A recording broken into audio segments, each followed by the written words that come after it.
E aí, tudo certo? Pronto para gabaritar? Vamos lá?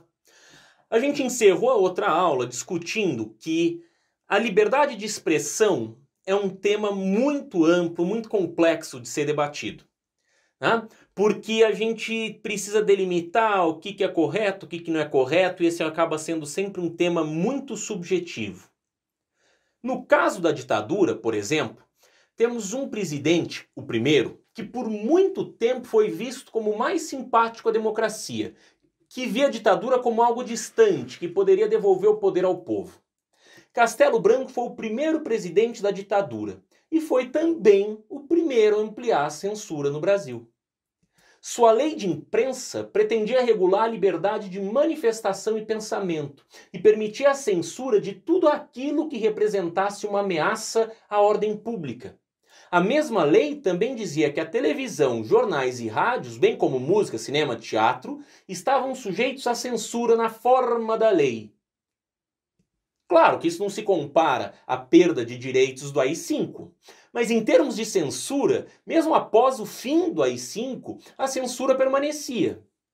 Outro ponto a destacar é que a imensa maioria dos donos dos meios de comunicação tinha algum laço com o regime. Por isso aconteceu que para muitos nem foi preciso a censura agir, já que a visão do veículo era a visão do governo. Não apenas por essa visão, mas também porque o governo administra uma enorme verba publicitária de todas as suas empresas, além das próprias de divulgação de ação do governo. Por isso, qualquer um que se opõe ao governo de forma mais contundente acaba correndo o risco de perder essa verba. A censura era feita pelo setor de imprensa do gabinete do diretor-geral do Departamento da Polícia Federal, o CIGAB, que emitia as chamadas listas ou bilhetinhos do que deveria ser censurado naquele dia. Havia, em alguns casos, o censor in loco, ou seja, na redação do jornal, ou telefonemas de Brasília para as redações.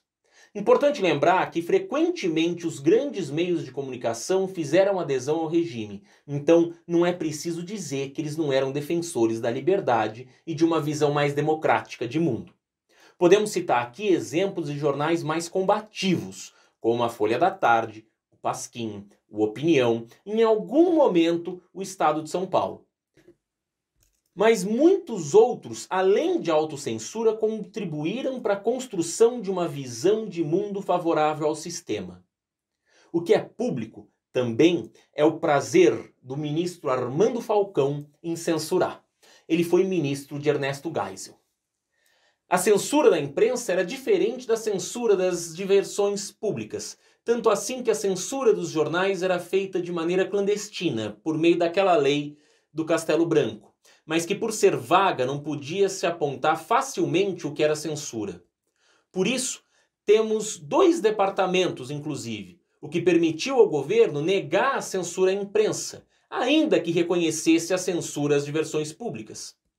Peças como Brasileiro, Profissão Esperança foram admitidas, ainda que isso tenha causado arrependimento ao Departamento de Polícia Federal. Calabar não foi permitida a encenação. Calabar teve o seu texto aprovado, mas depois do espetáculo montado não se permitiu encenar a cena, encenar a peça, causando imenso prejuízo aos produtores. Assim como os produtores da peça Calabar, outros produtores de teatro e cinema enfrentavam severas dificuldades, enquanto alguns tiveram que tirar proveito da obrigação dos cinemas de passarem filmes de curta-metragem nacionais antes da exibição de filmes estrangeiros.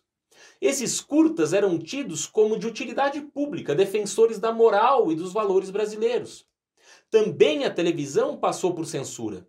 Uma censura prévia e até mais atenta, pois sabidamente o povo brasileiro, como todo mundo ocidental, se deslocou da literatura e do jornal impresso para a televisão. Assim, tratar de televisão era cuidar da própria imagem do regime, que via na TV o mais potente aliado para a divulgação de seus ideais e realizações.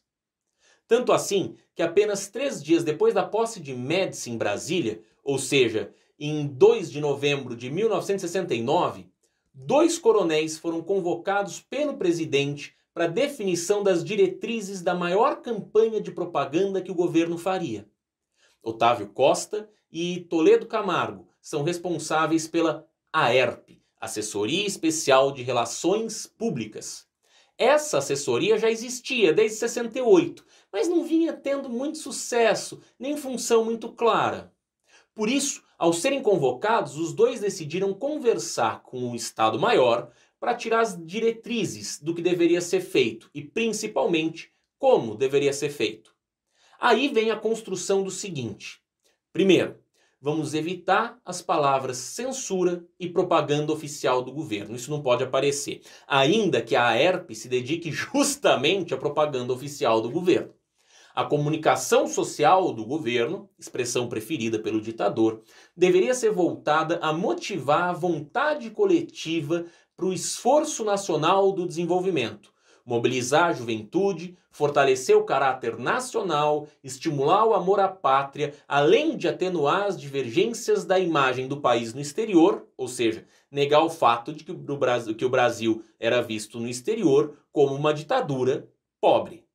Pronto. Estava feita a diretriz, era preciso implementá-la. Para isso, Otávio Costa, um militar intelectualizado, leitor de Gilberto Freire e conhecedor do Brasil e do brasileiro, decidiu que não faria uma propaganda nitidamente propaganda, ou seja, não queria fazer uma peça publicitária em que o governo falasse bem de si mesmo.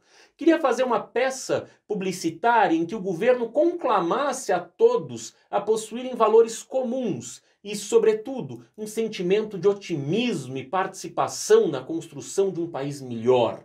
Por exemplo, o slogan "O Brasil é feito por nós", ou "Este é um país que vai para frente". A frase "Ninguém segura o Brasil", em decorrência da Copa de 70. Havia ainda a construção um tanto absurda da ideia de que estávamos em uma democracia, pois o próprio significado da palavra passou a ser usado pelo governo com a intenção, com o significado de ter uma boa relação com os vizinhos, estar atento aos terroristas e denunciá-los, não jogar papel na rua e outras coisas. Democracia deixou de ser o que é em um Estado liberal. Havia também um personagem do governo chamado Sugismundo, que era um desenho animado que ensinava a não jogar papel no chão, além do doutor Prevenildo, que falava de saúde pública. As propagandas eram tecnicamente perfeitas, já que as principais agências de publicidade estavam completamente dispostas a produzir os chamados vídeos da AERP.